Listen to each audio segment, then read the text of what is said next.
So we're going to begin the meeting first with the call to order, and then we're going to be starting the meeting. Willisonians are going to speak up about this too. So the first order of business is the public comment, and so I will call that. I see there are a large number of people here tonight, and you all have an absolute right to speak. I would ask you to limit yourself to 2 minutes or so. We do have a lengthy agenda, so if you could please keep your comments succinct and in about 2 minutes. It's not, there's no timer, but like that, because we do have a significant amount of budget work that we have to get through tonight, and don't want to have the staff staying here until all hours. So would anybody in the room like to be making a public comment? Come on up, and if you can either go to the table or the microphone, whatever you're most comfortable with, and if you just tell us your name and make your comment. So thank you for letting me and a few of us speak tonight. Not everybody's going to speak, so I'm hoping that you'll allow me just a little over 3 minutes. Sure. Great. Sounds like you timed it. Yeah. Out of respect for your time. Well, thank you. My name's Blaine Paxton, and I am a 15-year resident of Burlington.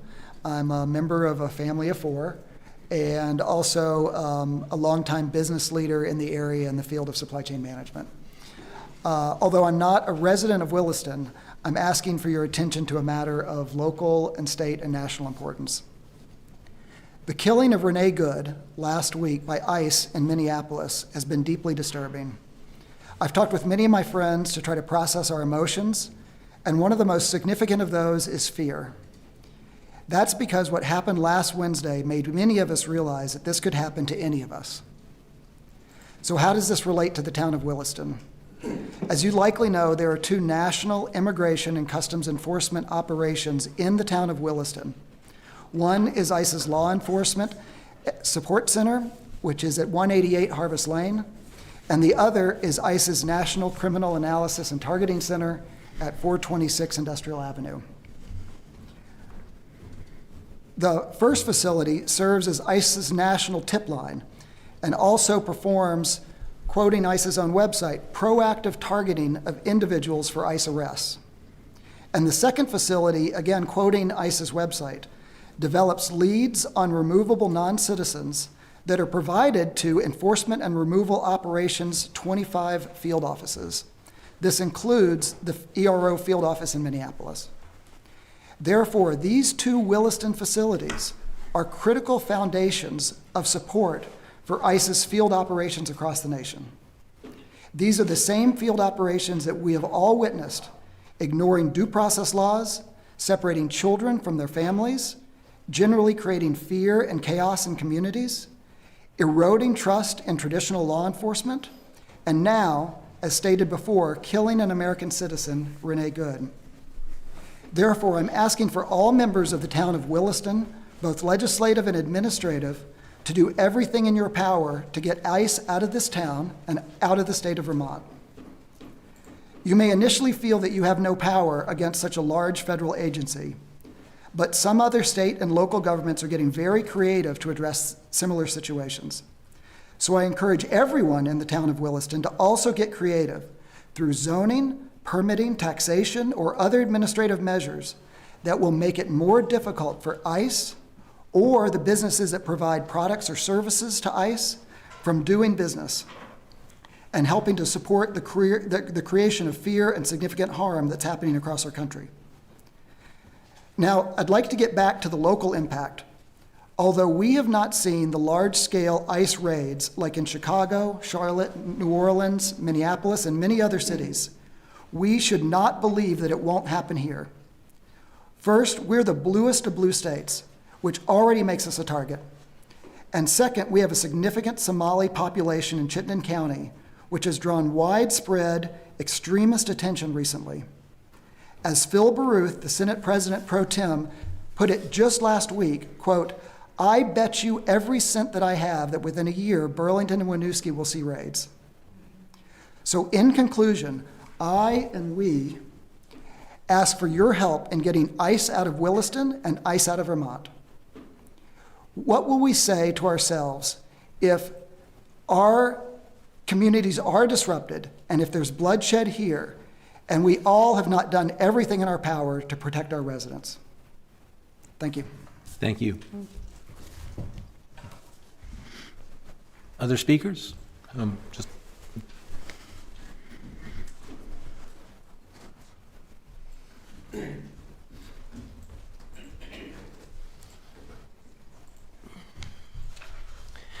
My name is David Scopin, and I live in town of Essex, so I'm just across the Winooski from you all. And I want to just share with you a few of my emotions surrounding the issue that this gentleman just brought up. When I first experienced through the news that a young woman was taken off the street by masked, unidentified males from an unmarked vehicle and whisked away, I thought that possibly I didn't hear it correctly. And even though I have really no knowledge of what you could do, it always seems to me that we owe it to ourselves, our community, our family, children, grandchildren, to do everything we possibly can, which is the reason that I decided that I would take this time this evening to come out and speak.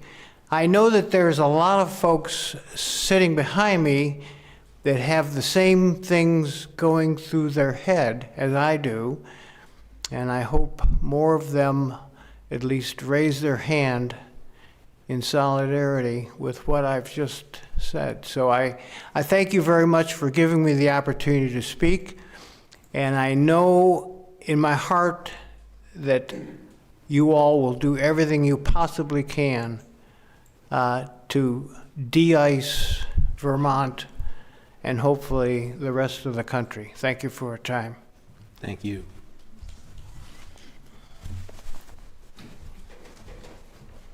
No, actually, I called on her first. You can go after, though.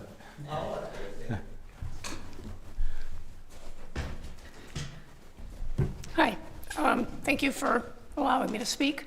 My name's Monique Fox. My friends call me Moki. I'm a 64-year resident of this town, and I have a 24-year-old Somalian naturalized citizen living under my roof, and I'm very concerned. I used to take her to protests. We don't do that anymore together. I am petrified that this ICE facility is going to track down her social media, and even though she's a legal citizen, follow through on Trump's promise to start denaturalizing citizens just based on their activity they find on social media. So I implore you folks, please do everything in your power to get them out of my town. Thank you. Thank you. And then, sorry, after. Hello, folks. My name is Dan Boomhauer, long-term resident of Williston, 4545 St. George Road. And I just have a few things to say in regards to ICE and the idea that ICE is expanding its work at Whitecaps on Industrial Avenue.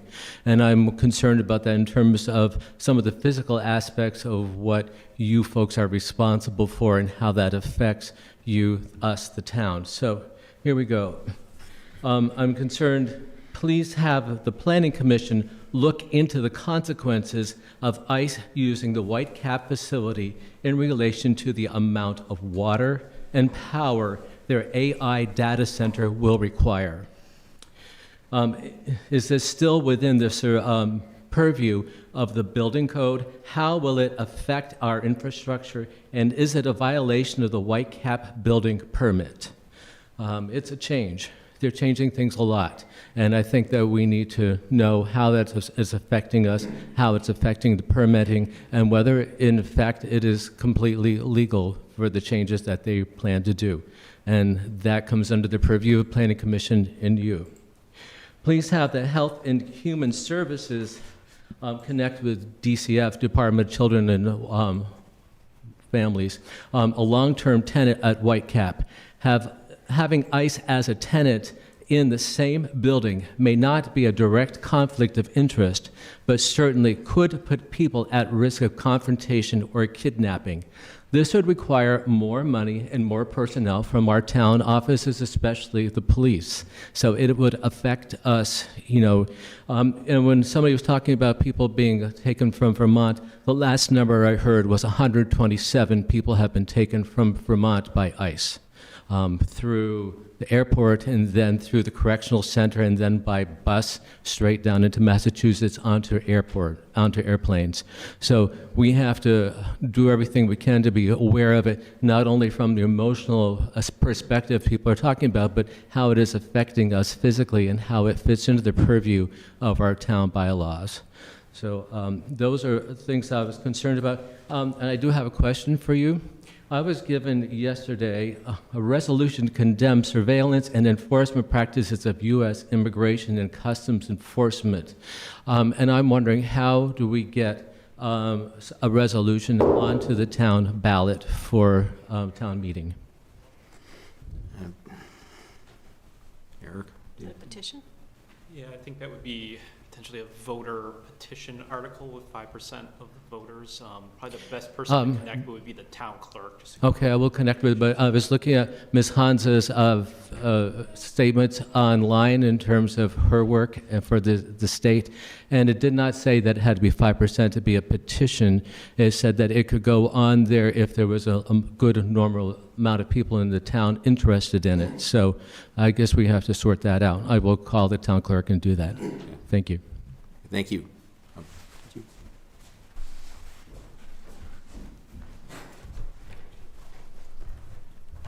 Hi, my name is Lynn Cody, and I live here in Williston.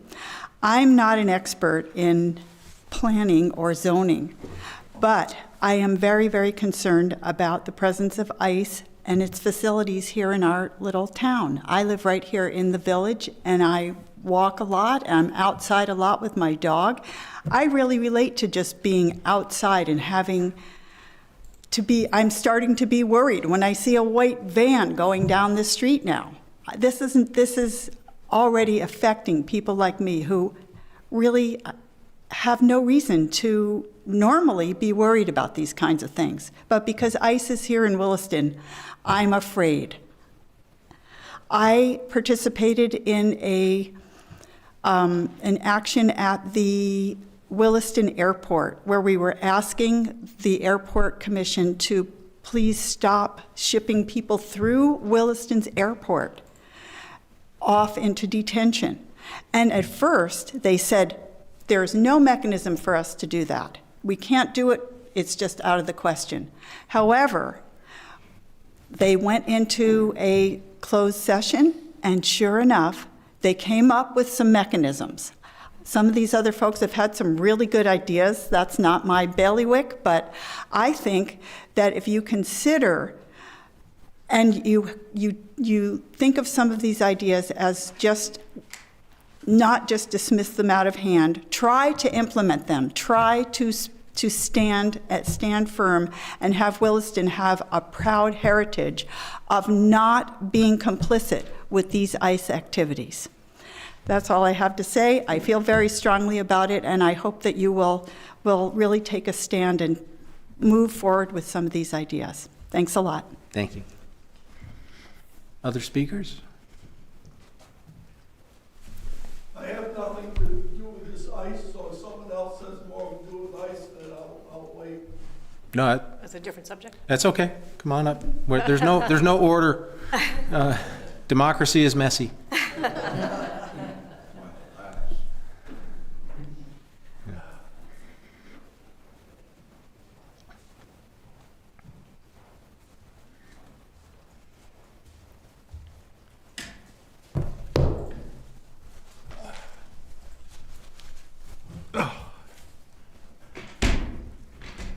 Nothing works when you get old. First of all, I joined the Williston town in 1969, and yes, the exit 12 was there, but once you got off, it was farmland. Yeah, has anyone seen any more about what's happening in Williston than myself? Then they're better than 90 years old. Can we get his name? Yes, sir, can you say your name? Oh, I'm sorry. Yes, Larry Courier, and I'm on Williston Road. Okay. Okay. Sir. If someone says you're on Williston Road, what's it been like? Well, this spring, this summer, this fall was nothing I would want anyone to go through. But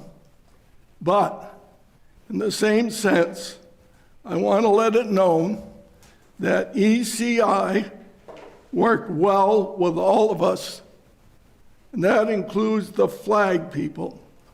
When we needed to come and go, they were there to help us. Most courteous.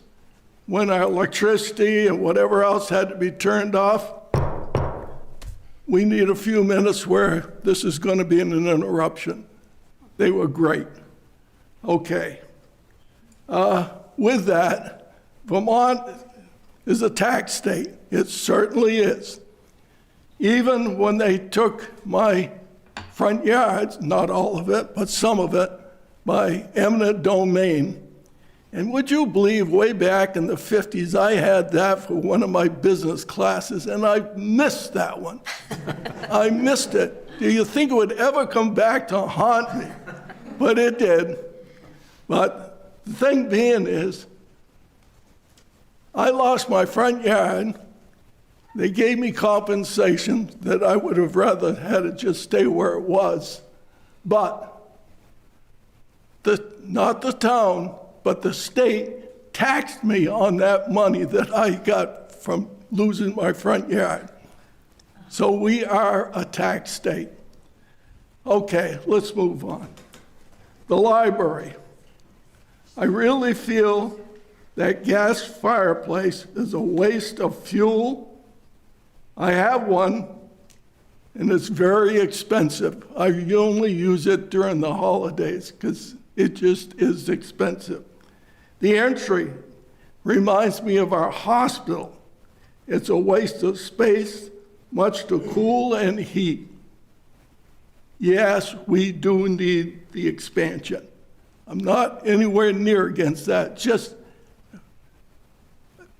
especially that fireplace. We come in to look at a fireplace, or we come in and study or do what we need to do. But anyway, my thoughts about the library. Our budget. Yes, whatever the police and fire department need. But do we need another assistant hire?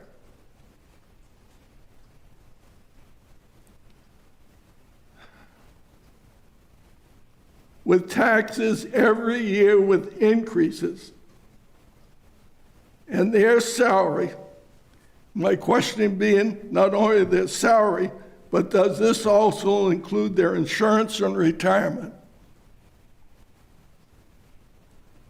Our taxes are going up every year. They're going to continue to go up every year.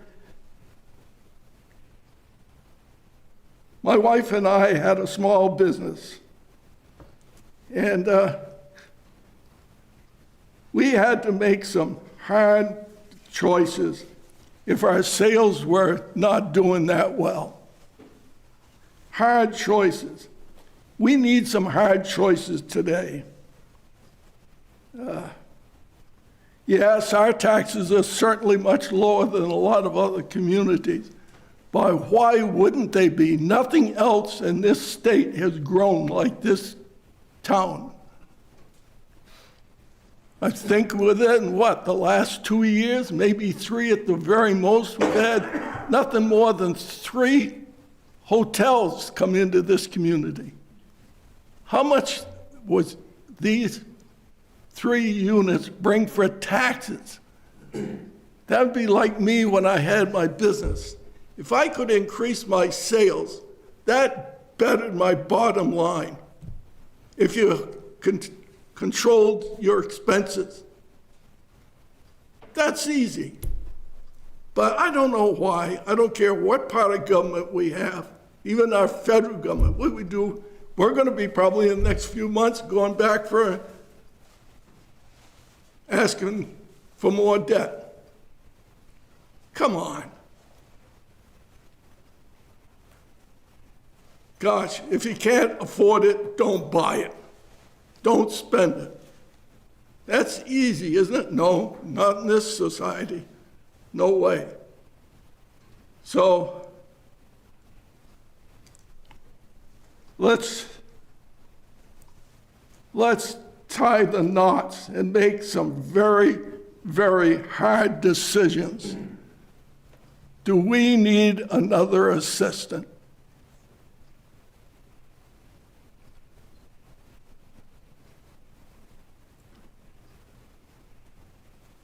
Then the last one I kind of like to hit on is, first of all, it makes me shrind to think if we didn't have these kind of increases with the hotels and all that's going on here, I'm sure I wouldn't be able to live in this town.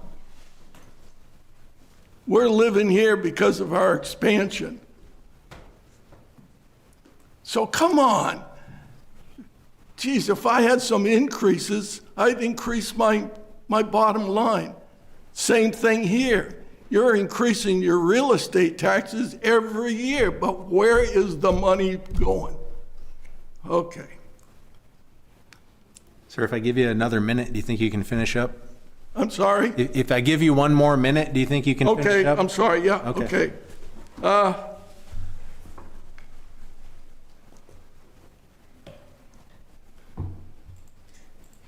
Okay, again, as a small business, no one paid for my insurance, nobody paid for my retirement. Yesterday's newspaper, South Burlington's superintendent is going to be hired $200,000. We're paying for his insurance, for his retirement. That's unfair. Even with all the interest, what's gone on here, none of us ever made that kind of money at my age. So why? I'm not saying they have to pay it all, but please, at this point, can't they start paying some of it?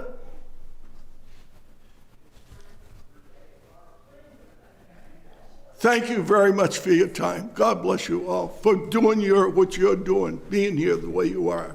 Thank you. Thank you, sir. Thank you for coming out. Other speakers?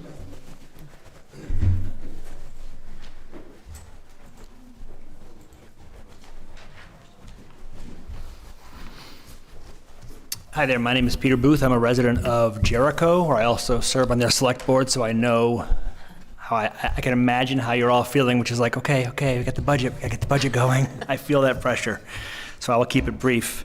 Of the 4 board members I see here, I know 3 from different parts of their lives, and I know they are good people. And I do feel that it's unfortunate for you to be sitting in the seat where you're sitting. You have a unique ability to affect the national conversation. 850 people have been detained, immigrants have been detained from Vermont. So there was a number earlier of 170 who have been deported, 850 people in Vermont, which is a number I learned today, and I was shocked that it was that high, given that there's been very, very little news about it here in Vermont. My understanding, and I'm coming from Jericho, obviously, but I think in terms of the resolution proposal, I think the select board can put anything they want on the warning. So if that's something that you were so moved to do, you wouldn't need, you could, if you have a percentage requirement for your town, that's fine, but the select board can do what they want in terms of the warning, so I would encourage you to think about that. I would also encourage you to lean into the bad situation that you find yourselves in with the 2 ICE facilities here. The country is literally coming apart at the seams, and the heart of that work is happening right here in this town. And the 4 of you who are here and the 5 of you on this board are in the unenviable but unique position to be able to do something about it, and it will require work on your part. But I would really encourage you to make time amidst all of the budget scramble to think about what you're able to do to affect the national conversation. The 2 ideas that came to me in terms of concrete things, whenever people come and complain to my select board, I'm always like, okay, what's your ask? Tell us what you want us to do. And my 2 suggestions are to request a meeting with the property manager of Whitecap and even offer him legal counsel about how he can to review his lease and see if there's a way that he can get out of his lease, because I know he's feeling pressure from the citizens from throughout Vermont who have been protesting there. And if he genuinely thinks he can't get out of his lease, I would agree that that probably is not accurate, and I would encourage you to talk with him about getting out of that lease. And if that fails, secondly, I would also ask you to direct the DRB to reject any application from Whitecap. I believe they have a 3rd facility they're setting up in Williston that I think is coming before your DRB, and I would encourage you to direct them to reject it as long as there's criminal activity happening in that facility. Thank you very much for your time. Thank you. Any other speakers? Okay. All right.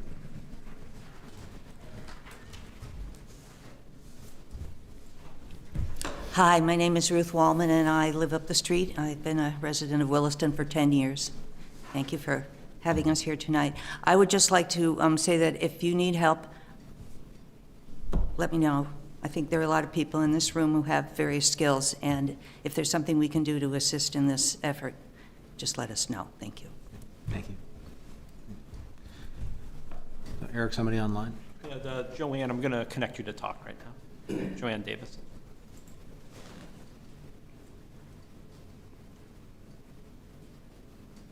Hi, can you hear me? Yes, we can. Okay, thank you for letting me speak. My name is Joanne Davis. I'm a resident of Williston. I was born and raised here, and after living in other states for 25 years, I returned to Williston about 12 years ago because there really is no place like Vermont. And I just wanted to reiterate the comments of the previous speakers regarding the ICE facilities in Williston. I too find it very concerning that there are multiple ICE facilities in our town and that one of them will be used for surveillance of people throughout the country. I don't have a lot of suggestions because I don't really know what you can do, but as the previous speaker mentioned, I would like you to get creative to see what you can do, to do whatever you can do to get ICE out of Williston. The practices exercised by ICE don't reflect the values of Williston or Vermont. And I'm worried that their presence and growth here will change the fabric of our community. So I just implore you to please do whatever you can because the residents of Williston are counting on you. Thank you very much. Thank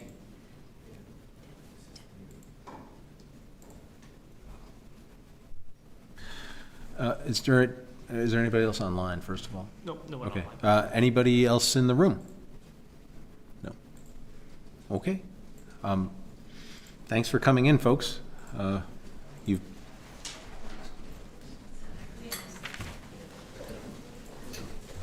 You can stay for the budget talks. No, thank you. Mr. Boomhauer has.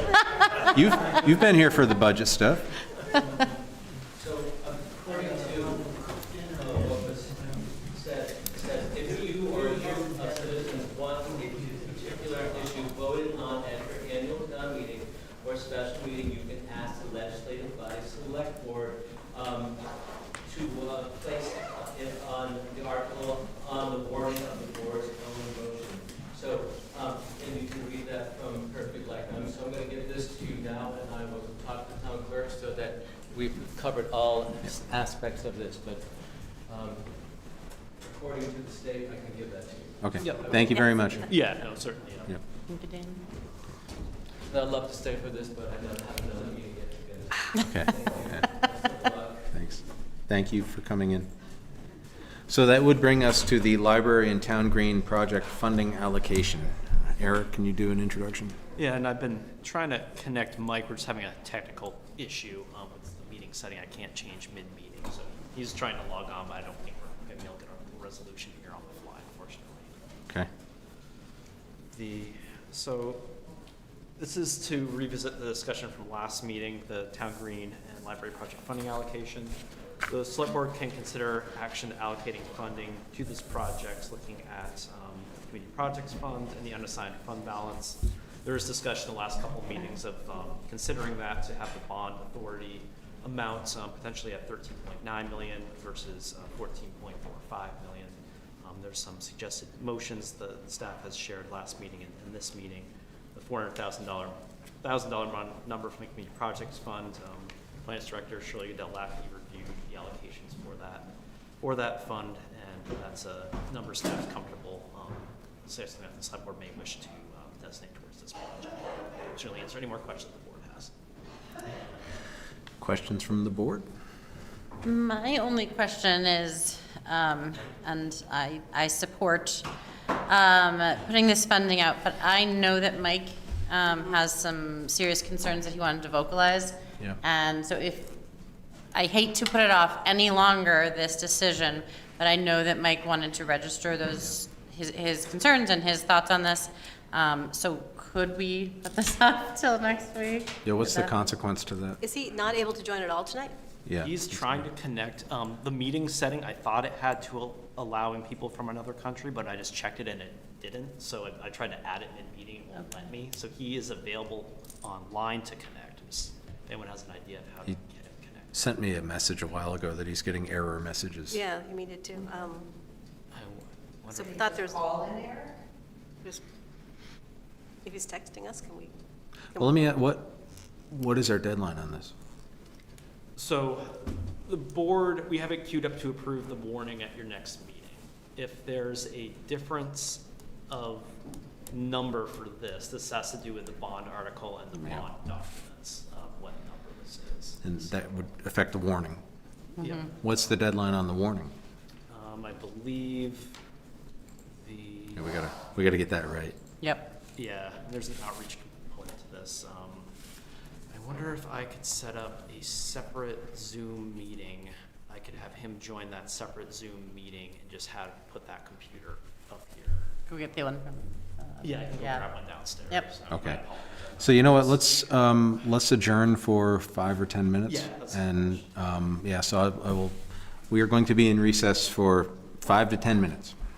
Okay, all right. So we are back in session. The technology has been successful, and Mike Isham has joined and is participating remotely. So, yeah.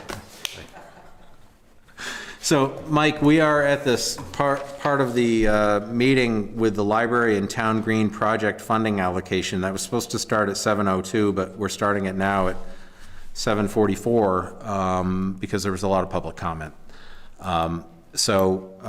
Mike, if I can address you, I know that you were concerned about this issue and wanted to make your thoughts known. If you're comfortable jumping in, I'd ask you to say what you were going to say. I just think, that we heard during the meetings we had on the town plan, I heard a lot about public safety and affordability being the top two issues in the town. And, and I'm just concerned about affordability. I approve, we've got we're going to be doing a lot of additions to the fire department and the police department. I think that's important. That's what the people in town asked for. And also affordability was a key issue. I think we need to always remember affordability at the forefront, especially right now, the times that we're in. Okay. So dovetailing that into the proposed motion that we would be considering if somebody makes the motion would be to designate $400,000 from the Community Project Fund to the Village Library Vibrancy Project. And are your comments dovetailing into that idea? Is that where you want us to consider either not doing that or reducing it or something like that? I prefer to keep the money and use it for, you know, I Okay. think the library should stand on its own. Okay. Let me just open it up in general. Other comments from the board? I will say, I am personally in favor of doing this because, you know, any amount we can do to reduce our bond debt, you know, in favor of this is appreciated. I'm hopeful that the capital campaign will raise a significant portion as well to further reduce that bond debt once we actually go to, you know, getting the bonds.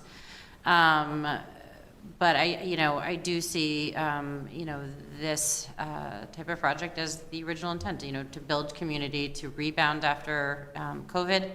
And while this, you know, the former ARPA current community projects fund can't fund the entirety of the project, you know, I do think that this is beneficial for the town on multiple levels. And again, the less bond debt we have, the ultimately more beneficial it will be in terms of, you know, affordability and taxes down the road, so. Yeah, I'd second that. I also feel I do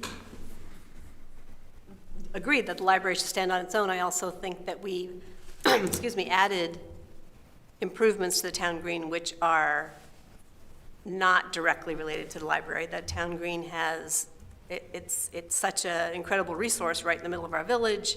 It's heavily used, especially 4th of July in the summertime when people are there, along with the town park. It's sort of been an underutilized asset that could really shine as part of the village with the upgrades that are planned for it.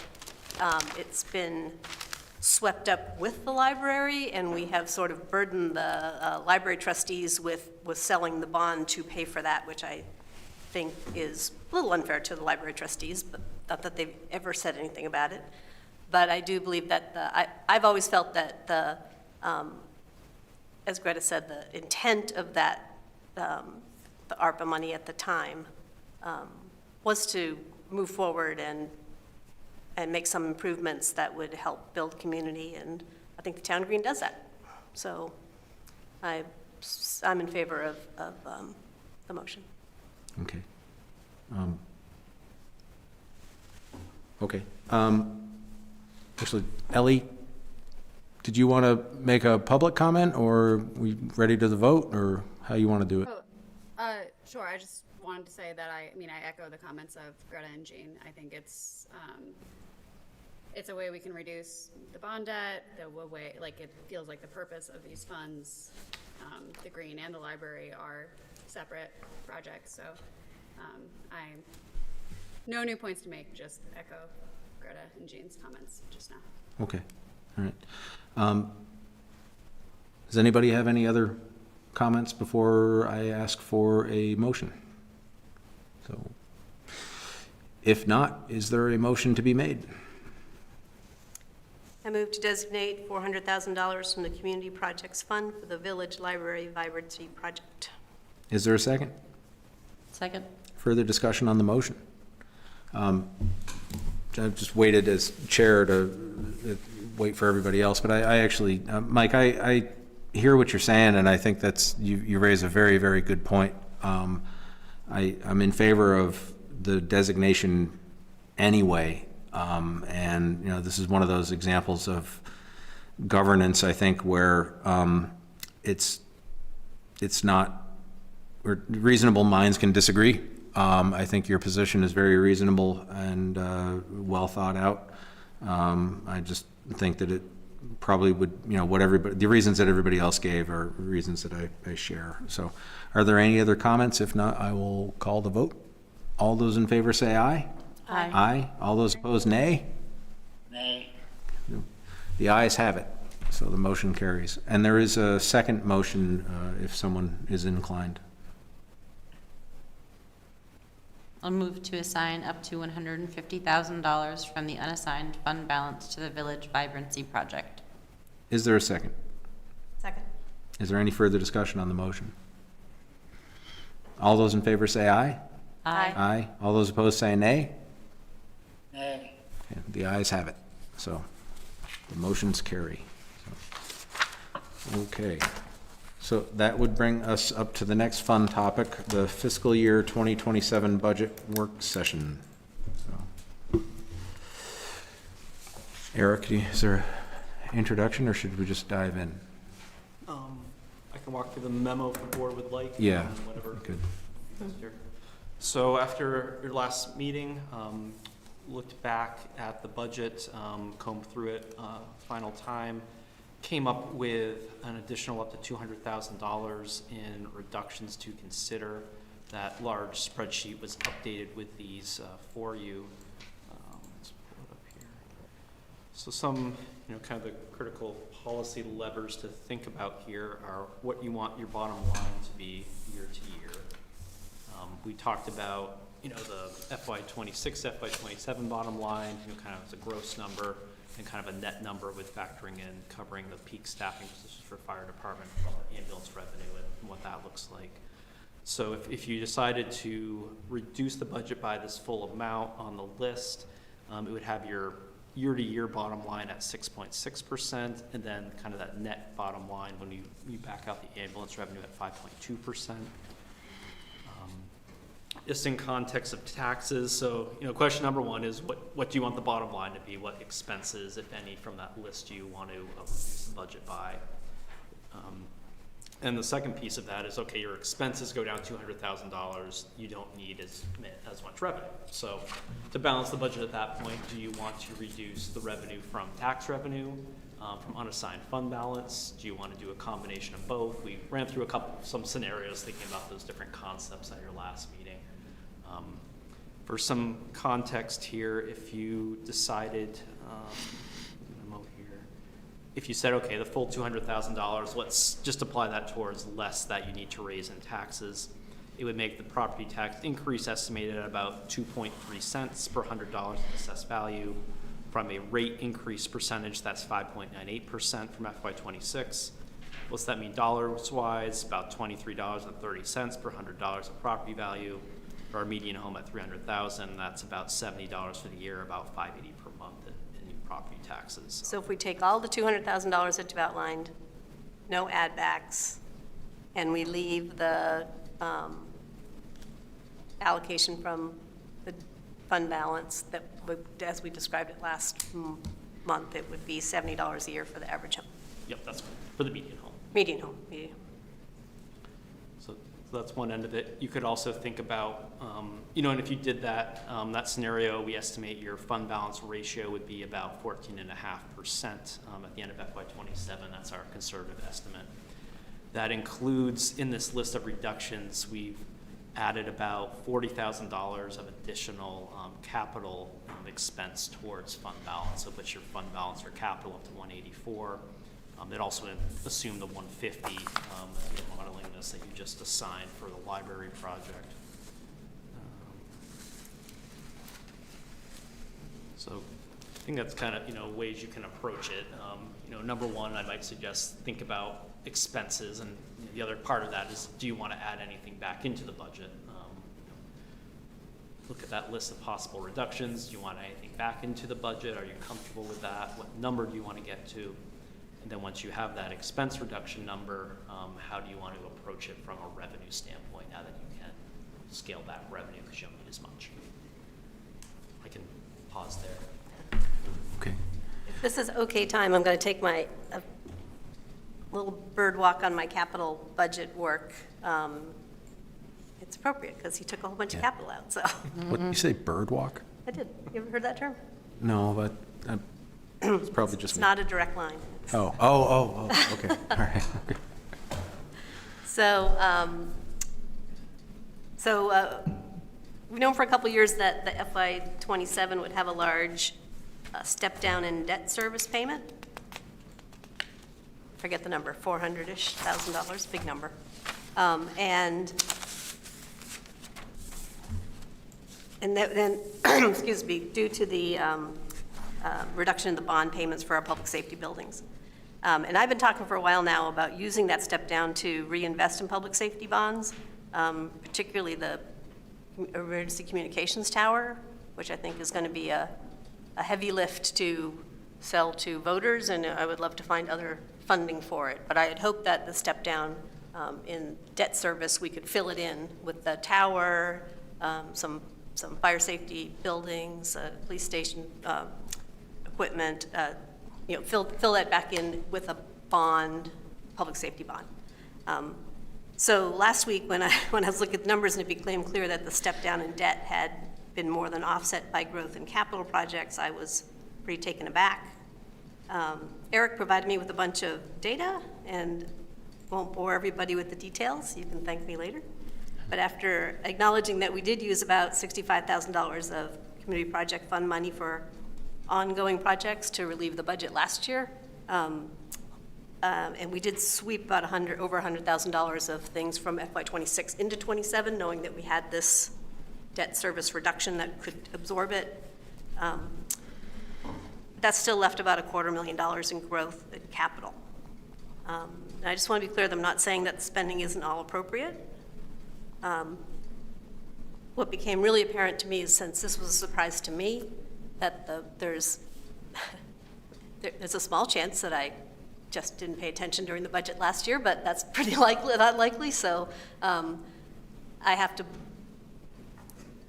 believe that it was not apparent to me. It was not apparent to the system needs to be fixed so that it could be more clear to the select board when we make decisions about capital. On our all-day Saturday meeting, I remember very distinctly having everyone come in and tell us all about their capital needs, and every project there was worthy. It's all important stuff, and we wanted to fund it all. But what was missing is, this is important, and I'm asking you for $10,000 more. It was just, this is important. And so somehow those, this all happened because of sorry, I'm getting over a cold. The unfortunate confluence of ARPA Community Projects Fund money going away, and this debt service being reduced so it could absorb all of the things we've been paying for in other ways. But it does come down to, I was not clear that we were adding $250,000 of capital projects. Just out of curiosity, this is informational. I'm totally supporting the budget as it is, so I'm not arguing it. This is no different, Eric and Shirley, than what we reviewed the other day. And I sent it to email to Mike and Ellie too, but you can see if you, and I should say that this is a little bit, you'd be surprised how much finance can be an art as much of a science, but I'm not asking for, meticulous agreement on everything, because at the end of the day, I'm going to approve it. And this was before the reductions you see, $76,000 of reductions on this sheet. So this was before that. But you can see 25 to 26 to 27 that we have grown about $250,000 in capital. So with that, this is the end wrap-up session here. I discussed with Eric and Shirley, and I think we came to an agreement that it would be good on those capital sheets that we review if we leave the prior year on them. So it becomes really easy to see, not just we're saving for this in 10 years, but things got more expensive and I need $20,000 more. Because it's coming out of the same budget where we're looking at excruciating detail over $1,000, and here's this capital money we're not looking at in the same manner. Eric's doing the right thing and moving us from sort of opportunistically funding our capital from fund balance to a point where we are funding our capital needs out of our ongoing budgets. So that's the right thing to do, but it's painful to get there, when I think we're seeing that now. The biggest takeaway is that, in my opinion, we're in a mess as far as funding for this tower. And that's going to take some creative funding to figure out if we already, we have a lot of capital needs getting lined up, and I had really had high hopes that this one would slot into the maturing bonds that are gone, and that opportunity is gone because we need the money for other important projects. So I would appreciate Eric and Shirley taking the time to go through it with me and being open to finding a way to make this more clear. I honestly think that on an ongoing basis, it wouldn't be this hard because I don't think we have a $250,000 increase every year. But this was just because we had this, it slid into this other hole, and so it didn't pop up. Eric didn't have to say, I need another cent on the tax rate to pay for capital, because it just got hidden. It just like disappeared. So I don't think we need a massive change in how we're going to do things. I think my recommendation would be we leave the prior year on those sheets. When we have our regular reviews, when we get to capital, it'll be a narrative on there saying this is going up because the cost of police cars have gone up, and we will have a better feeling for what we're approving when not just really important stuff, but really important stuff. Where's the priority against all the other really important stuff in the budget?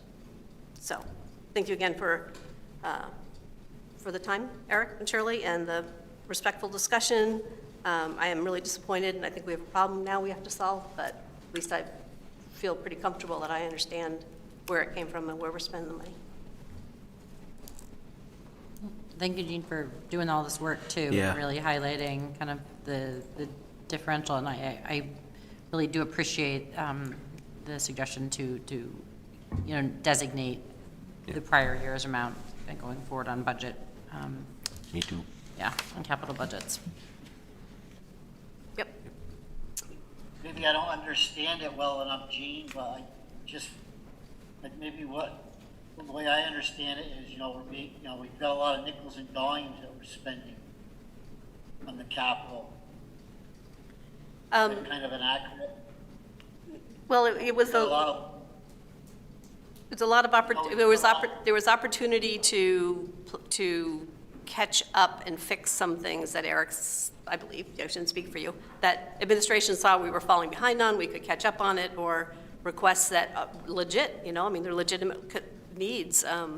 Community forest needs more money, the trails, the parks need more money, and so this was an opportunity to do that without impacting the budget because of the debt, and we have to do, and some of these things we have to do eventually. There's no way you're going to get away from buying police cars, and they're more expensive.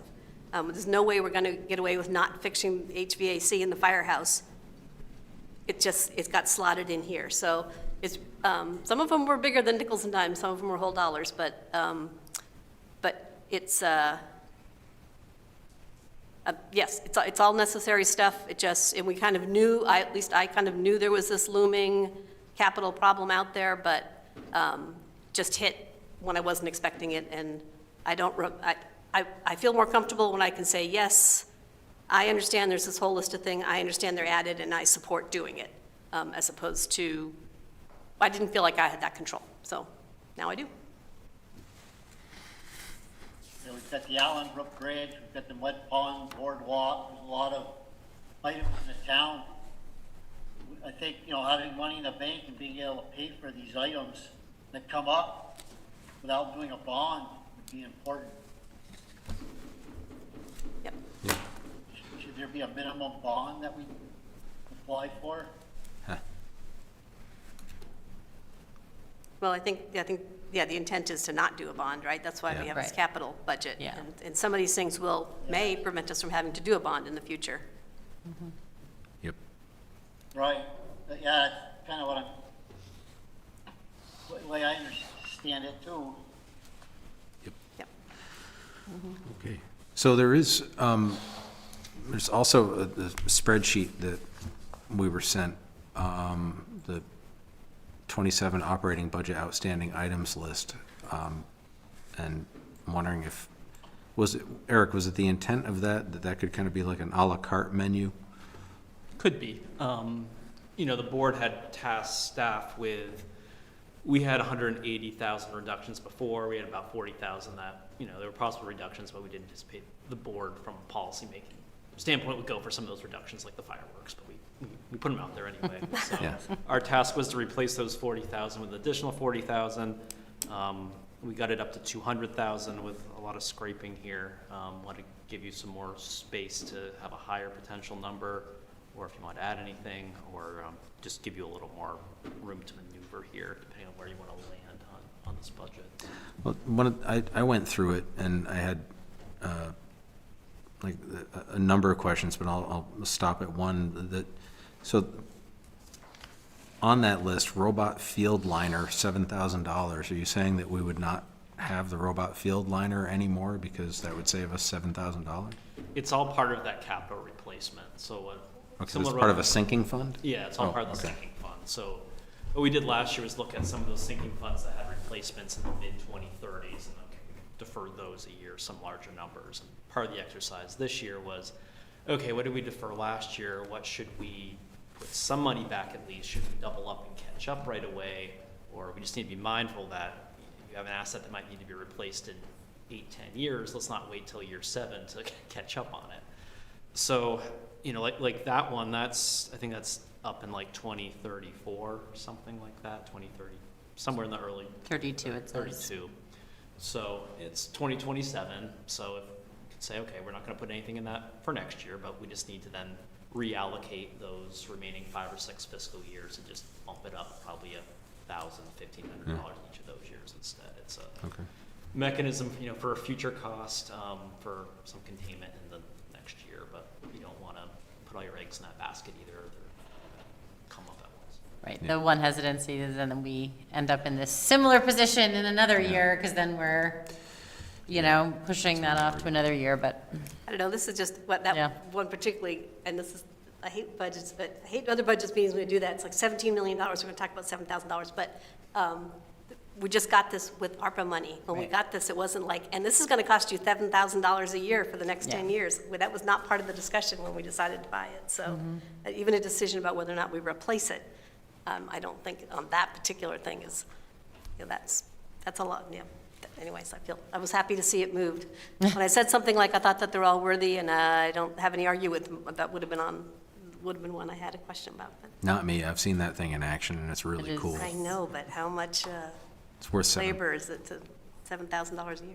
Actually, I don't know, but this isn't the meeting for Yeah, that. But exactly. that's an interesting question of whether it actually saves money or not. Yeah, and to that point, you know, Eric had, in our discussion, had mentioned, like, do we need to have a longer and deeper capital review? And I don't know that that's necessary on an ongoing basis, but maybe given all the adds and changes and everything one time, Yeah. we should think about penciling that in so we could have some conversations about it. But Yep.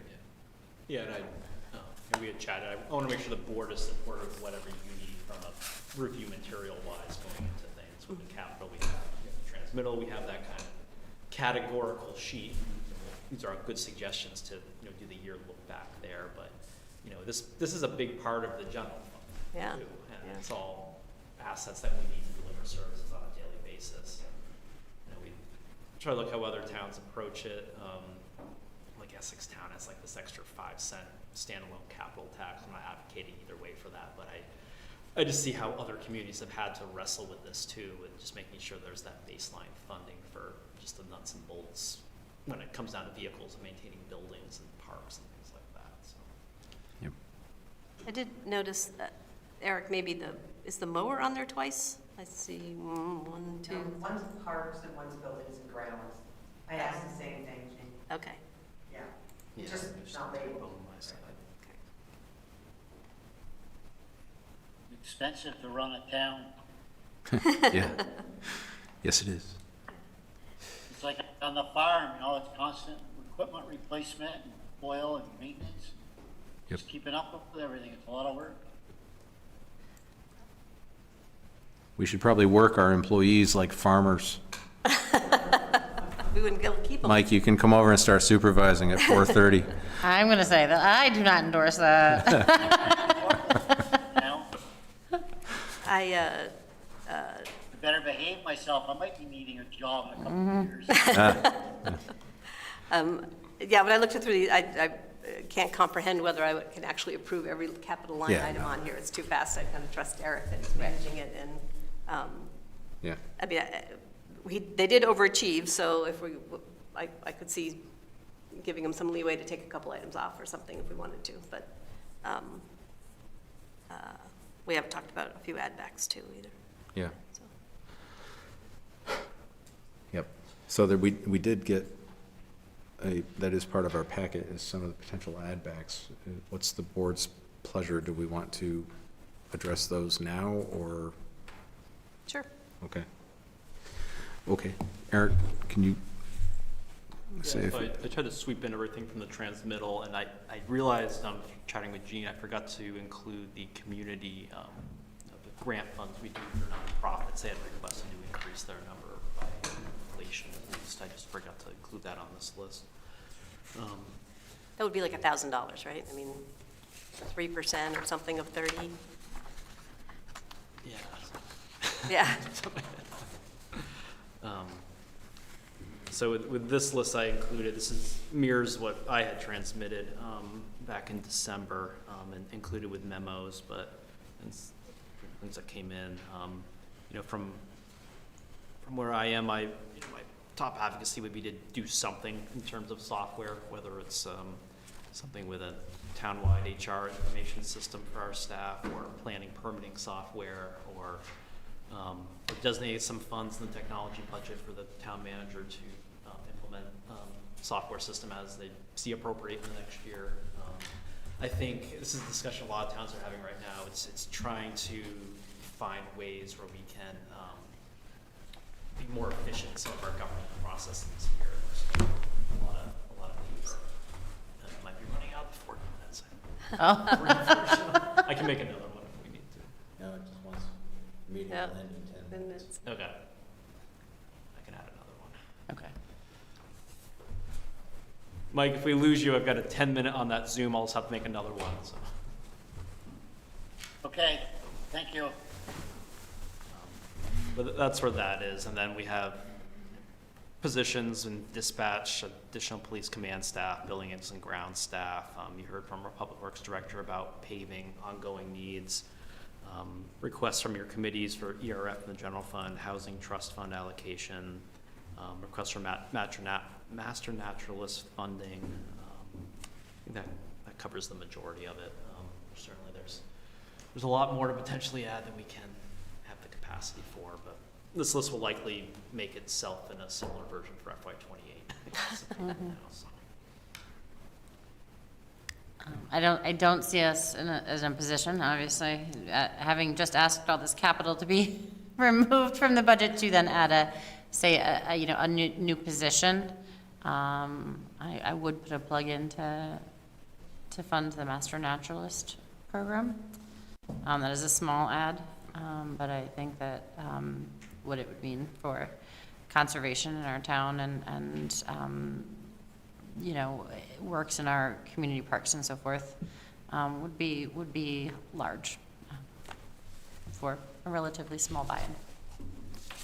I agree. I also do think we need to move towards more software, and I thought that the planning permit software the argument was compelling. I'm not against HR information system. I think it'd be great if Susan could have another year under her belt to see what the town really needs before we spend $25,000.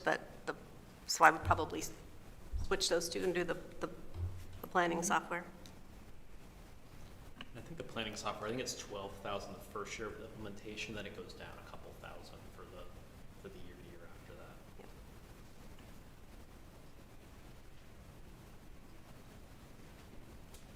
that. Mike, I know you had expressed a couple times that you thought that the social services budget should at least go up with the inflation or with the rate of the rest of the budget going up, but do you want to advocate for that going back in the budget, or are you comfortable with what we have in there? in support of the food shelf, you know, I mean, I think as a town, you know, we're talking about having, you know, all kinds of money for a lot of capital. I think we need to also think about the less fortunate and help them out. I don't think we should be cutting, you know, what little bit of money that they need is so small in the overall picture. You know, $10,000 out of a 16 budget is very small. And we're not talking about, the software. go ahead. I didn't mean to cut you off. Oop, maybe I lost him. Mike? Yeah, he's there. Yeah, Mike, I think we're actually, that's a separate thing from the social services budget. No, that's the same budget. That's the money that they allocate to. Yeah, but I thought they were, I thought, well, I know that, I guess my confusion is that they had also asked us to cover a lot of their operating expenses, like their Right, it's not, rent we or would something. not be giving it to the food shelf. We'd be Yeah, giving it okay. to the committee that sends the money. What are we currently have allocated 30,000 in this budget for social services, and last year we had upped it back to 32. And the year before it had been 32? Yeah, so it's around 30. Okay, so, I mean, at the minimum, could we level fund it to that 32 and add the additional 2 back? Yeah. To the budget? Sure.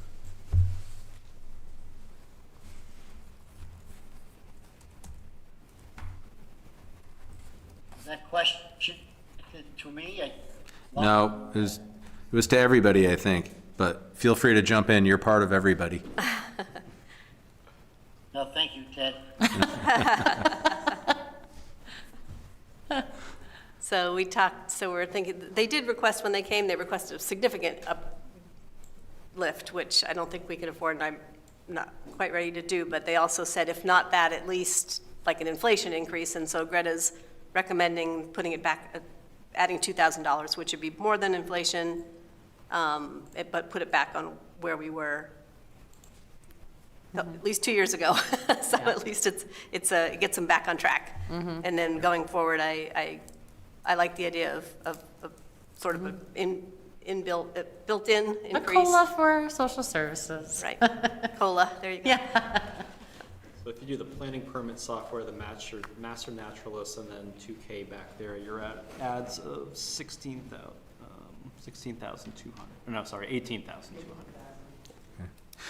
I'm sorry to jump back, but one of the things that I meant to bring up before is that on the other spreadsheet is the reduction by $5,000 for Howard Center outreach contract. Oh. Yeah, so that one's a moving piece. So there's 2 possible contracts that Howard Center has for all the 7 towns to agree with, and one is the baseline, that's I think 30,000. One is adding staff, which is 40,000. So I took the middle ground for the budget because there's some discussion amongst the 8 communities of where they want to land on that. It's still an unresolved question right now. So. And theoretically, once we have an embedded social worker, which will happen this fiscal year, you know, we may not need as much outreach. Yeah, okay, all right. Actually, we had a call today, the chief, Susan, and folks from the Howard Center, and I just to start talking about that a little bit more. My plan is to have, when the deputy chief is hired, for them to be leading that program. So I've got a little more time, but I think it's really important that we have that person on board that's going to be overseeing the program and kind of line these things up probably later this spring. That came up today too with how does the outreach program kind of evolve and what are we creating here in Williston? And we're having some good dialogue with them and some dialogue with other agencies around the state. I'm comfortable with that number right now just because it's unsettled, but I picked the middle ground to not be too low or too high potentially. Okay.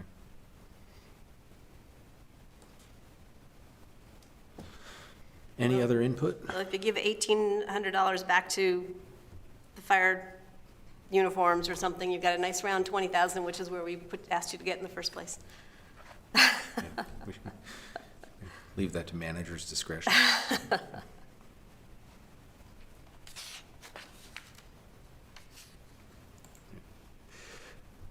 Other questions, comments, or input?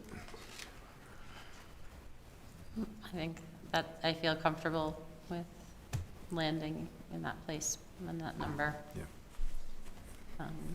Sounds like the other thing we have to consider though is if we want it to be in tax reduction or Right. fund balance usage. Could you go through those one more time for me, Eric? My mind was in too many places when you went through it the first time. Calculator built here. So essentially, it sounds like you're talking about like $180,000 bottom line reduction right now. So I'll just need to change this.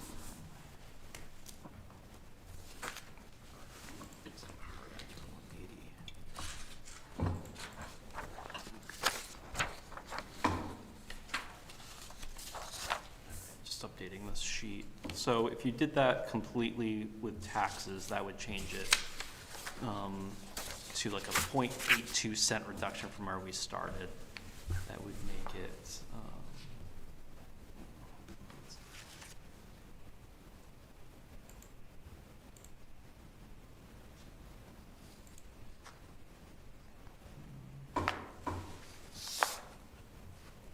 that number's not right. So.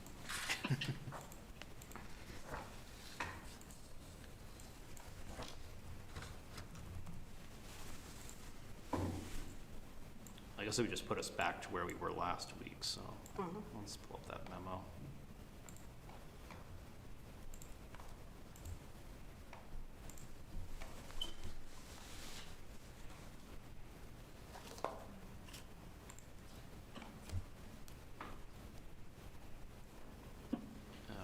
So yeah, so that's where we had those lettered scenarios there. So if we had expense reductions of 180,000, the tax rate increase, if it was all there, would be 2.5 cents year to year if you did it all towards tax rate. That looks like a loss. If we did what? If you took it all towards reducing the tax rate, it would make your tax rate increase year to year 2.5 cents. Sorry, just make another.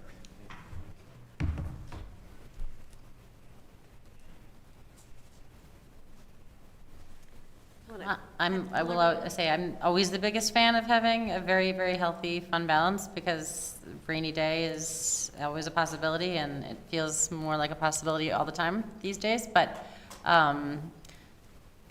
in this particular situation, I feel like I would prefer it go to a tax reduction, the entirety of it. Yeah, we didn't actually talk about the outlook for this year, but at one point it was looking healthy, so that might refund some of the fund balance numbers. Yep.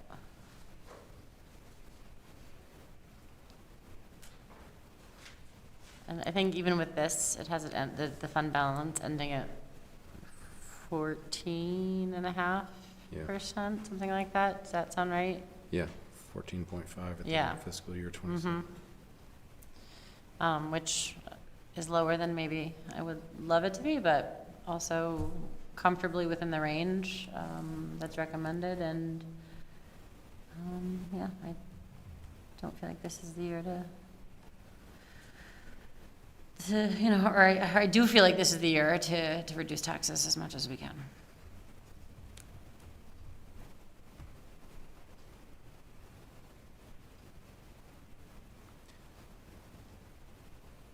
Should we do another recess?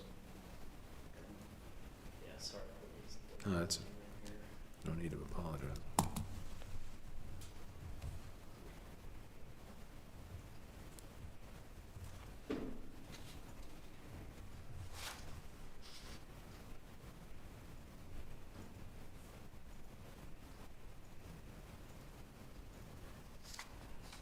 This is not helping convince people that they should attend budget hearings. I don't know, yeah, but I don't think that's not gonna be the deciding factor. I was really tempted to go to next year's budget hearing, but then did you see? The dead air. There was a whole bunch of dead air. And Like a radio. Okay, let's set that up.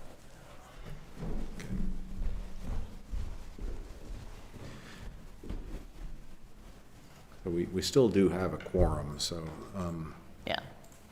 Wait, give him a second. yeah.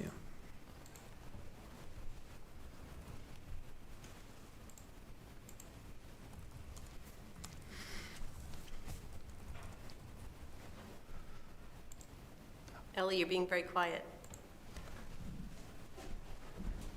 I'm always very quiet. No, I, again, first time through this process, so sure I could be convinced otherwise, but in my opinion, it feels like we should try to reduce the tax rate as much as possible. Yep.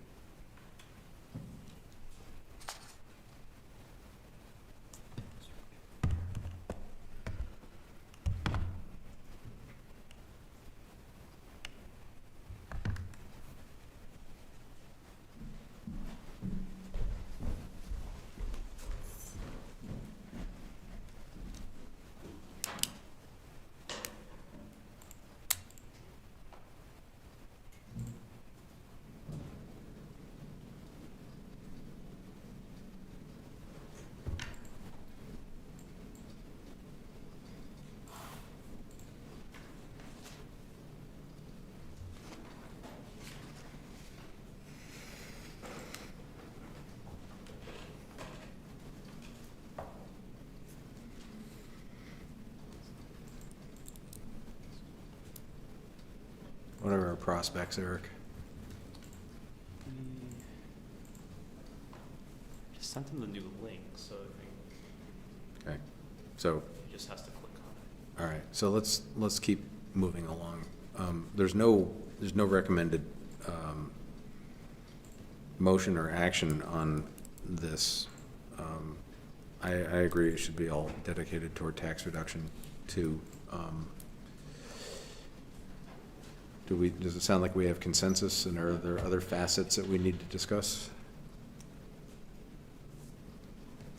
So what's the percent increase on the tax rate? Just trying to, Let's see, with this one, 2.5, right? 2.5 cents? 2.5 cents, so, oh, I had a calculator. We're at 0.389. Sorry, I took your computer. Can't do that math in my head. Not to the fourth decimal point. That's what gets me. I wouldn't even know what numbers to put into the calculator to do that math, so. Yeah. I had to look it up. I was embarrassed to say I didn't know it off the top of my head. That's a number I should know. Our tax rate. It's okay to wait for smart people to tell you stuff. It's gonna be like 6.4%. 6.4%. Okay. But 75 bucks, 75 bucks on the median home. Yeah. Yeah, A year. yeah, over 12 months.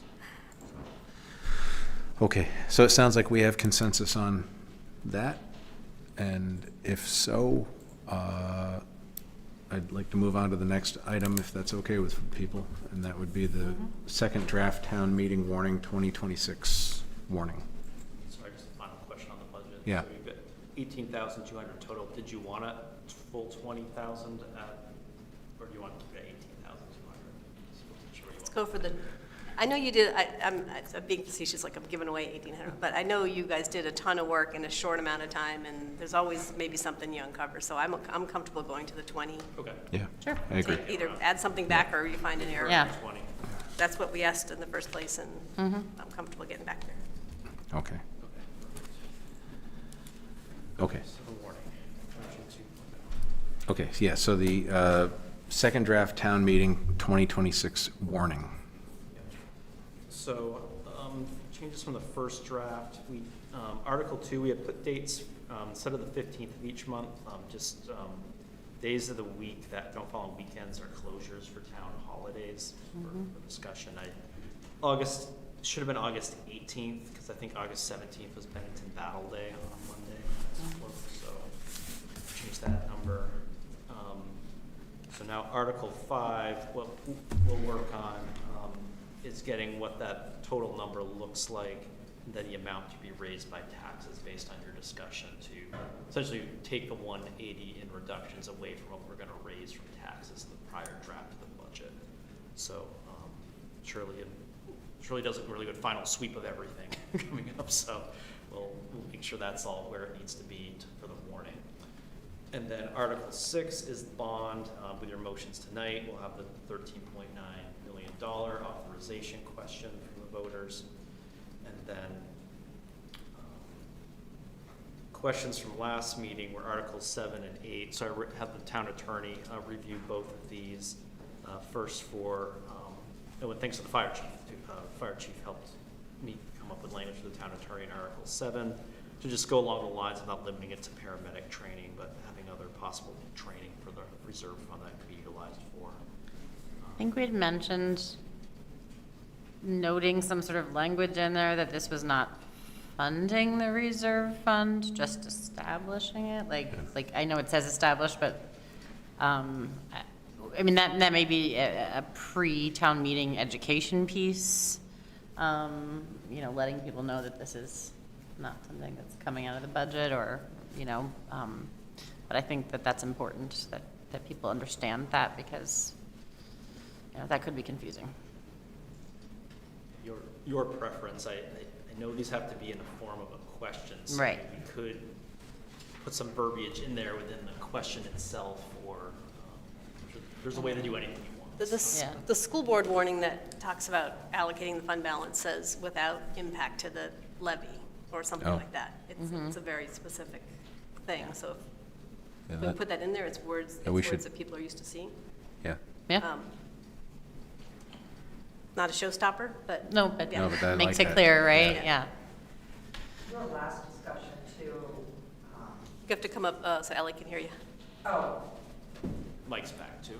Yeah. Mike's back. Hello, Mike. I mean, you might as well say that. I was going to say your last discussion too was the warning says paramedic training, and you wanted to make it more broad. So it would include like AEMT training as well. Yeah, I appreciate No, that. I think the words are good, and it's pretty clear. So it really feels very specific, you know? Right. Yeah, those are legal guidance. Yeah. Yeah. All right. Do you like the words without impact on the levy? You want me to run? I think it's it by without you? effect. I think it's without effect on the town levy. You could check this. I could check this. One of them, but no. I'll tell our attorney you want to make it really clear that we're not allocating any money to this article. We're just Through the article. have some words in there. Okay. Then the next article was the ERF article. All the attorney suggested adding in was the word continue. Yes. Yeah. Yep. That's all that That's needed. great. Yeah. Yep. Those are the only. I'm sorry, which article are we on now? The town warning. Article 8. Yep. Article 8, okay. Yep. Just added the word continue. Yeah. To try to make it clear that it's not an additional increase, like in addition to what they voted for last year. It's just the same thing over again. The rest of the draft warning are offices that the town clerk supplied to me for it. And then Article 17 is the charter change, the second public hearing on the 20th. I'll suggest a motion for the board to the effect that we don't need to publish the entirety of the charter. There's a provision for that, but the entirety of the changes have to be available in each voting booth. So Sarah Mason and I are consulting is going over all there's a lot of process. Yeah. Especially comes to a charter change and a bond, so we're always a team on that. As much as he would like to, Terry McKay probably can't sign this, by the way. Oh, yeah. What's his name on it? The select board name. Sorry, Ellie. Sorry, I'm sure you're on. And I'm sure, obviously, in the finalizing of it, Mike's name will be brought up onto the. Yeah, that'd be cool. Yeah. Onto the second Yeah. page. Yeah. It's a 2-pager this year. That's where we are. Process-wise, what we do is this is your last legislative action, leading up to approving this on the agenda. Well, there's motions for the board to approve the budget, to sign, authorize the manager to enter in all these legal bond documents, having this other hearing on the town charter. So you take care of all that business, then you wrap it all into, okay, these are the things you want the voters to discuss on the warning. And then you approve the warning, and then hand it off to the town clerk, who handles making sure it's posted and everything. We have outreach. We prepared them to pivot to outreach mode here pretty quickly. We've got time set up for our town meeting TV show a week from Thursday, I think. We have a time block there. The library's been doing a really good job with outreach for over a month now. Made a video with town meeting TV. Thanks to our Stevie as well. Yeah.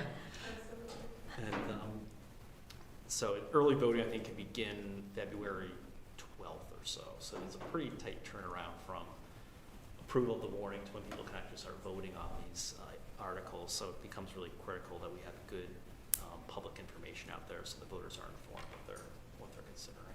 It is a pretty complicated, there are several one-offs, not just the budget this time, so that it will be, and I could see them getting a little lost after the first two articles. Yeah. So, Yeah. And part of this too, it's your discretion on the order here too. If you want to change the order of any of these articles, it's your warning. Never even occurred to me. Yeah, me either. I mean, I put the charter at the end just from, I was trying to figure out where to make it fit from a standpoint. yeah, no, that makes sense. I don't, the budget's the thing, people are coming for, and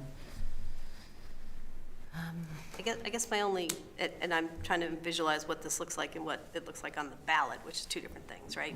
But Yeah. it's I could see somebody getting down to Article 8 and then saying, oh, the rest are just people. And then we have the charter change on the next page. But the charter change is so long, I don't want them to skip going to the people either, so. Yeah. It's probably the right way for the warning. So. yeah. Is it illegal to, this is like a one-sided, it's a two-sided document when they take it into the booth, right? As I recall. Yeah. Well, the ballot. Yeah, the ballot is, so, That's different is than it, this. is it like, would it shake the pillars of democracy if we had things in the voting booths that say, remember to turn your ballot over, there are two sides, vote both sides, things like that? I think I've seen that before. We should ask Sarah, but I think there's. I mean, I know we've all done our fair share of time at the ballot box, and it's a lot of, oh, did you notice? Yeah. Yeah, and a lot of people panicked getting there that they didn't vote on the second side, so. Yeah, defer to our town clerk or. Yeah, I would know, let's- is there Yeah, how let's difficult ask. it would be or whatever Yeah. to just say, Okay, flip it over. all right. It's going to be an exciting March. Yeah. Yep. Okay, so is there any other discussion or input on the town warning? If not, let's move on to manager's report. Shared last week, included fire department year-end statistics. That's I always found a really good snapshot that the chief and his team put together with our call data. I encourage you to take a look at it if you haven't had a chance yet. We're also working on the legislative breakfast coming up here in a few weeks, and I've got to send out formal invites for that, working with the team here. Last year, I think we did chairs of all boards and committees, and we invited the school district as well. See if that's the format the board wants. Any other people to invite? Actually, I should be thinking about stuff always sneaks up. Kind of similar to last year, I looked at some possible policy items for the select board that you may want to highlight during that breakfast. So we should talk a little bit more, probably next week at your meeting, kind of what that looks like. There's some policy priorities you as a board want to advocate to our delegation about, then I can represent that. If we need additional staff here that can speak to some of those subjects, we can make sure they're lined up for that breakfast. I just, I'm mashing together a few legislative breakfasts, I'm sure, but it seems like a fair amount of time is tied up with having the legislators all introduce themselves and tell us what they do.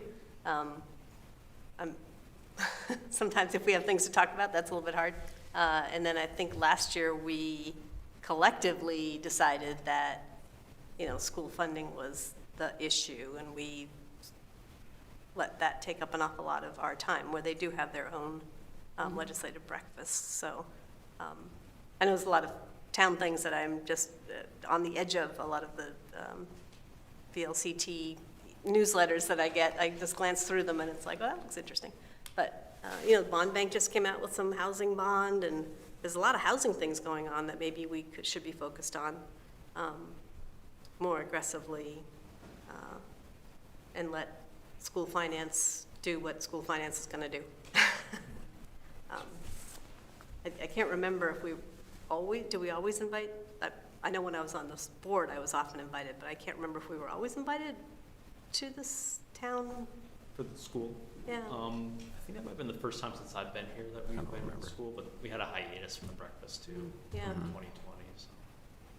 It might have been that they were invited but not really given the floor so much. I just can't remember. I remember going once or twice, but I don't remember if what the issue was or how. Not every year. So, anyways, I think there are a lot of pent up town issues that may finally get some air this year because everyone's going to get tired of it being education all the time. So.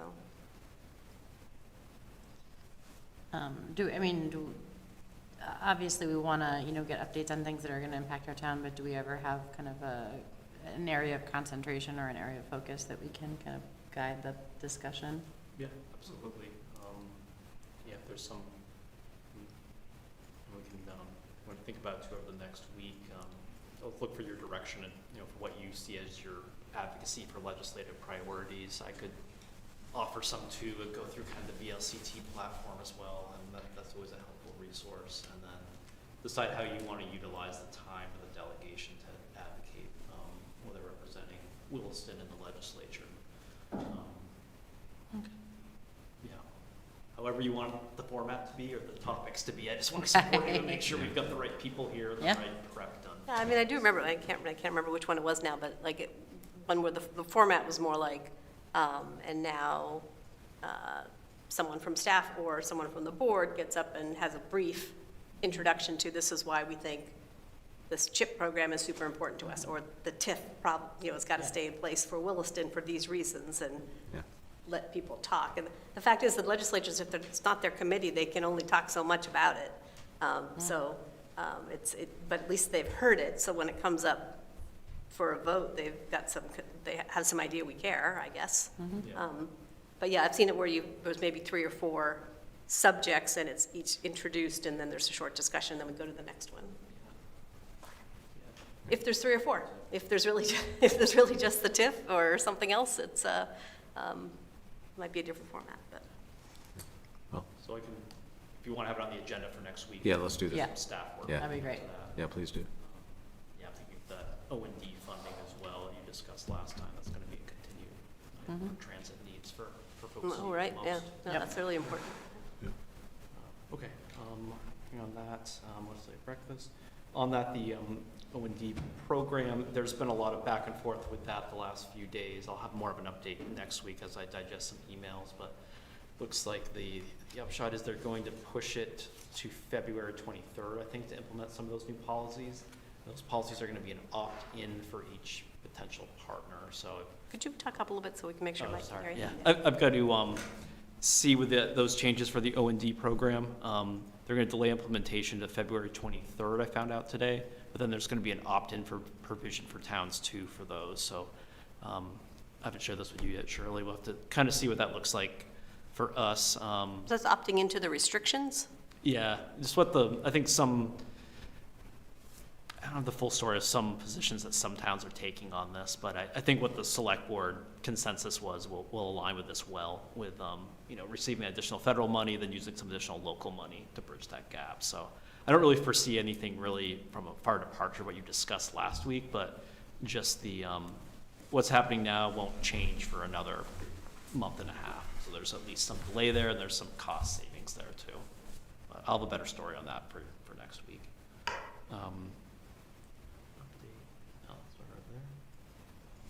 Update more next week. That's all I have this evening. Thank you. Okay, great. So that would bring us to other business. Is there any other business? No. Okay. Thoughts on items from this meeting? I would like the select board in kind of reiterating the concerns of a lot of the folks in public comment, I would like the select board to look into steps that the town can take to reflect our values, and would oppose the ongoing harm that Immigration and Customs Enforcement is doing to our town, state, and country. And so I would hope that we could, as a select board, look into this and see what steps we can take. So are you, I do not have a proposal, but I do think that it needs to be an agenda priority to look into what we as a town can do that, you know, reflects that, you know, we recognize the harm that is being done, and, you know, see what actions are within our purview.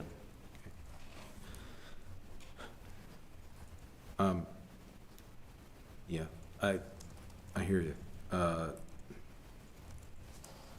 Point of order, though, you're not going to be here next week? Okay. Yeah, if I can just, you know, I try not to talk too much as chair, but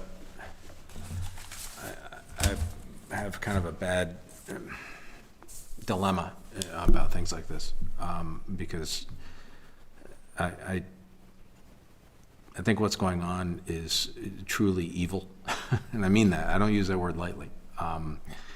And, you know, I mean, I notice a lot of the legal stuff, and 4 prosecutors in Minneapolis, federal prosecutors, quit today.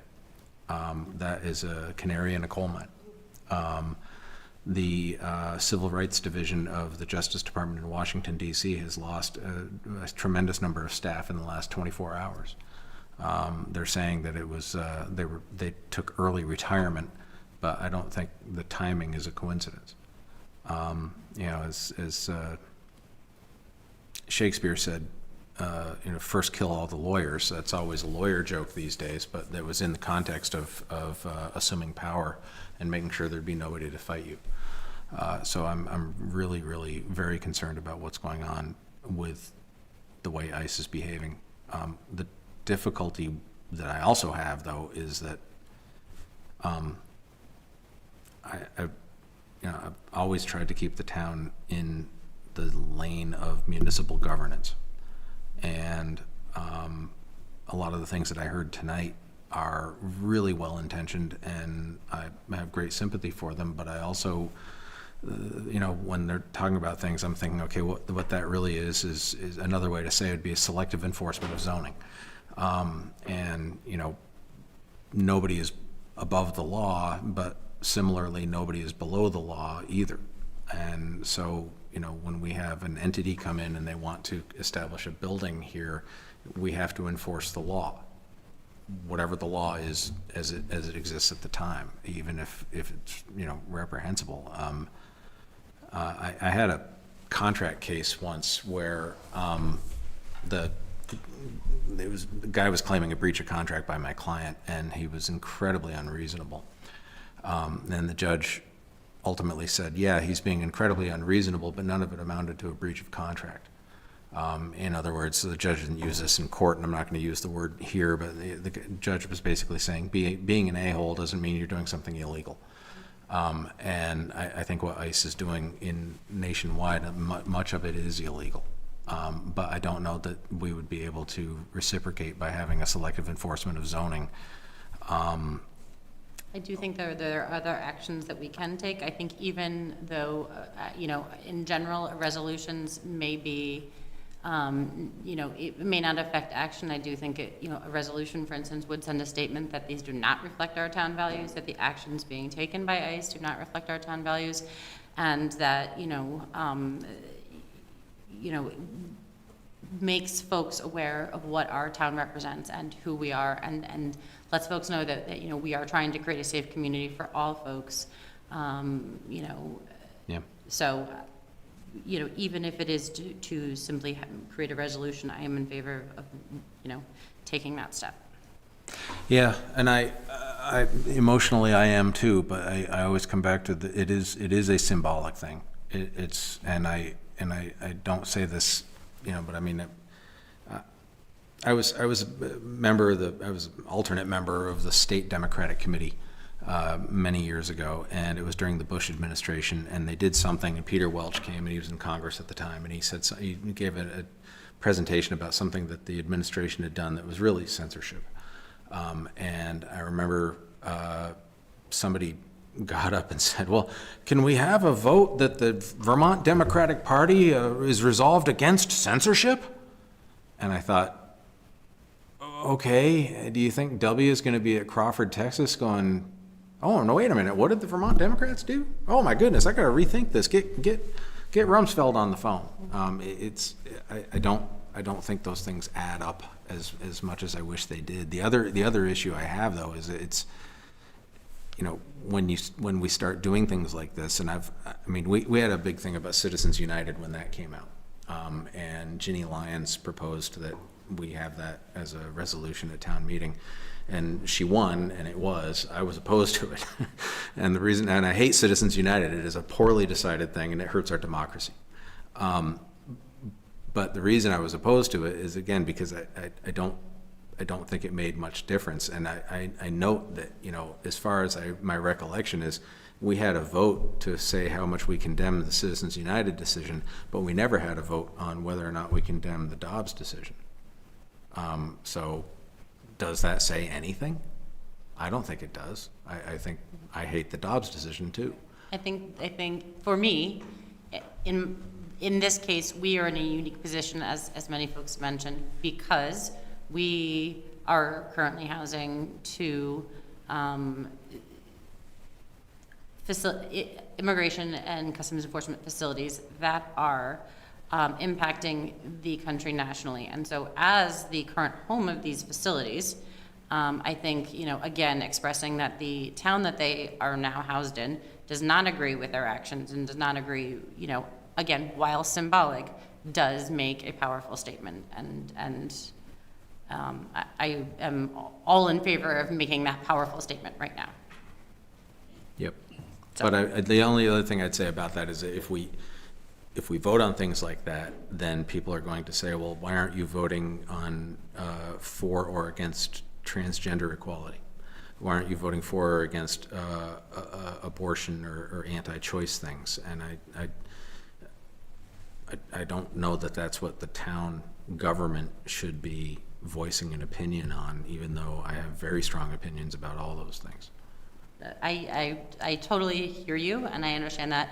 I also feel like these are exceptional times, and I feel, again, that you know, Williston is at the epicenter of some of this right now, based on where ICE has decided to put their buildings and put these facilities. This was not a decision that we made, this was a decision they have made, and so them placing us at the epicenter necessitates this resolution, as I said. I want to dominate. I don't know if other people have, you know, want to chime in, but. Other thoughts? Ellie, were you? Traveling across the country. Now I'm traveling across Mexico, and I'm meeting people from all over Canada. I've got, you know, 3 RVs out of 7 here from Canada, Alberta, and Quebec. I forget where the other one is. And I'm more proud than ever of being from Vermont. I also, you know, I'm proud of what Vermont has been the first in many different things that we've done, you know, equal rights. I know Vermont is getting very expensive, it's changing, and somehow we have to look at ourselves to also, not just Vermont, but the nation, and see what we've done to make changes that people are, you know, the extreme, you know, we're going extreme left and extreme right. You know, we've lost our moderate middle. You know, we've got a great governor with Scott. You know, he's a moderate Republican. We've got a lot of great state people, you know, politicians. But sometimes I try to look at myself and see what am I doing, or what are we doing that's making this extreme right so popular? You know, whenever you point a finger at someone else, there's 4 fingers pointing back at yourself. So like I said, just, you know, I'm proud of being from Vermont, and it's been exciting visiting with people from all over the country here. So, Mike, do you have a specific thought on a potential resolution that Greta was talking about? Which means putting it on the ballot, right? Yeah. What does that mean? Well, I don't know. Would it mean What does it ballot? mean? Would it mean the town meeting the I night mean, before? that would be, you know, a discussion for us to have about what, you know, what form that would take. But Because I have a thought on that. Stay out of the national politics. That's his thought. Right. It's a sore spot with a lot of people. I've got best friends that are, and people in the park here. The one rule we have as we travel is we don't talk about national politics. And I think that's where I'm a little bit uncomfortable, is that I'm not really sure I'd this is horrible, and I personally will do what I can to affect change. Do we want to bring the contention and ugliness into our town by having it on something that we could be yelling at each other during town meeting on? As long as I've lived in Williston, I'm surprised you mentioned the one about Citizens United. I somehow missed that one. It's my short foray into Heinsberg. But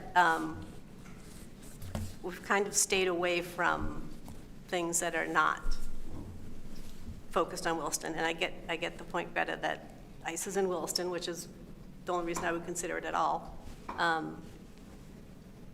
But to me, the downside of having a shouting match for 3 hours against my neighbors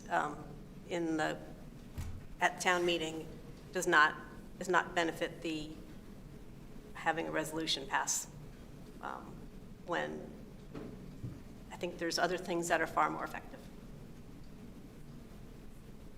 We should look at what we all have in common first. We have a lot in common with everybody. I don't want to do a shouting match with people who are my friends and family and people I spend time with, people I care about. Ellie, do you want to weigh in? Sure. I guess to start, I'm not generally in favor of, taking action that feels purely, performative or symbolic, but I do think this is different because the buildings are in Williston. So I would be in favor of it in this case.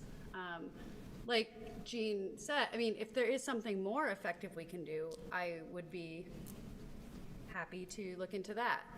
But if we, take a look at our menu of options of what we can do and all we can really do is a resolution, then I'm supportive of that. But I guess at this point, I'm supportive of, listening to all the comments that we received tonight and seeing, what are our options, and then revisiting that with maybe a more robust conversation. But yeah, I'm not unsupportive of a resolution. I think this is an exceptional case because, again, it's not just a national issue that we're weighing in on. It's a national issue that has, connection to and roots in our town.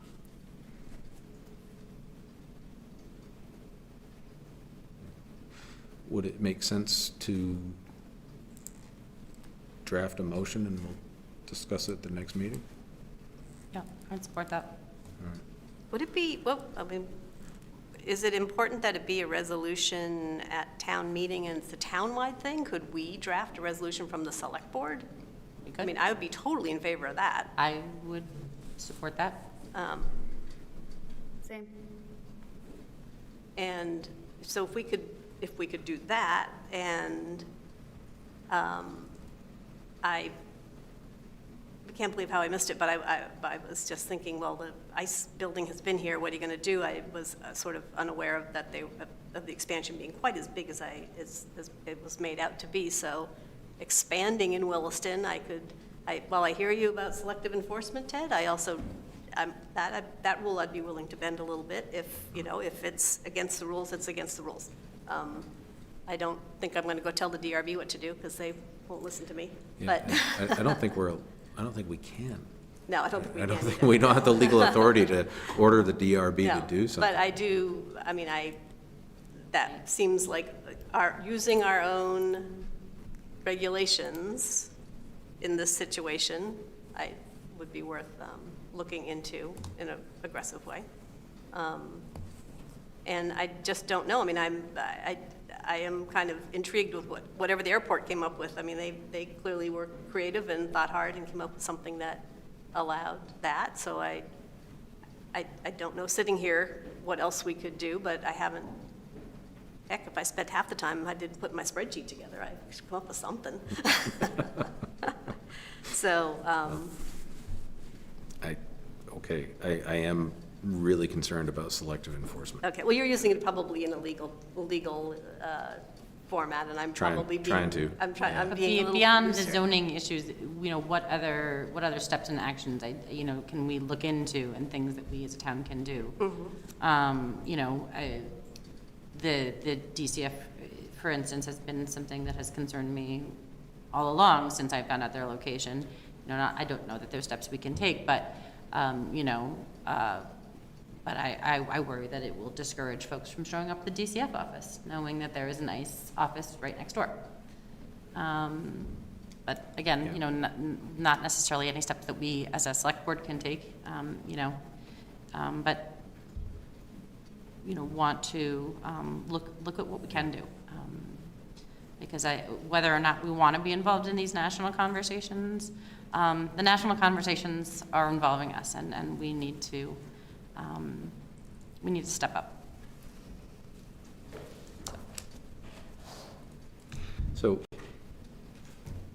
if we wanted, I would be open, I don't know that I would agree to it, but I would be open to a resolution by the select board. I would be open to that. But I don't know that we have time before the 20th to come up with a potential change to make it an article on the town warning or something. And I wouldn't be in favor of that anyway, but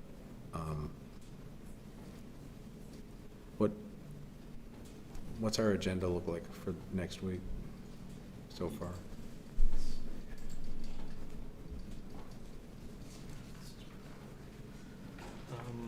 A lot of this is procedural. You've made the decisions for the things on the warning, so it's the business to adopt those items. You've got the public hearing on the charter amendments. I'm not anticipating a room full for that one. All right. One volunteer interview and some follow-up on. All that being said, there's time on your agenda if you wanted to. Okay. Let's put it down for like 20 or 30 minutes, because I think it's going to be more than one draft, one session. So Greta, is that something you think you could draft, or Ellie? I would do it, but honestly, I'm flat out between now and then. I think that there is a resolution that has been handed to Eric. I'm not sure if you will. I can certainly, circulate it? Yeah. Oh, that's good. Okay. I can adapt it Yes. for our town. Yeah, And, that was- Yeah. Okay. Yep. And then you will take a look at it and correct my Yep. inevitable whatever. You want to send it my way Friday, or I can get it also. Friday's kind of a tight turnaround for you to have time. Yeah, I So can. could also get I see it as super important, so I will get it out to you. I'm hoping there's going to be a snow day on Thursday. Side note. So assuming that there I is don't going get to be to a call them snow any day, day. otherwise I'd give it to you.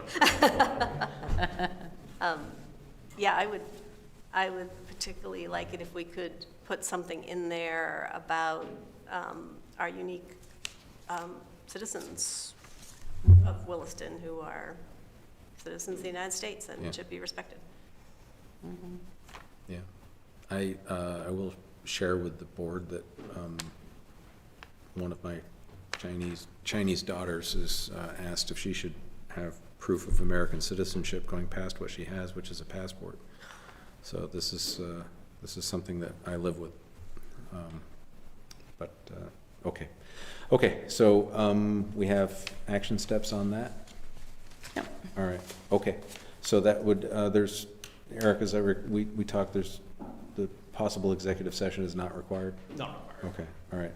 So that would bring us sadly and with much grief to adjournment. Unless there's any objection, I am going to declare that we are adjourned. Thank you. Thanks, Mike. Thanks, Yeah, Mike. thank-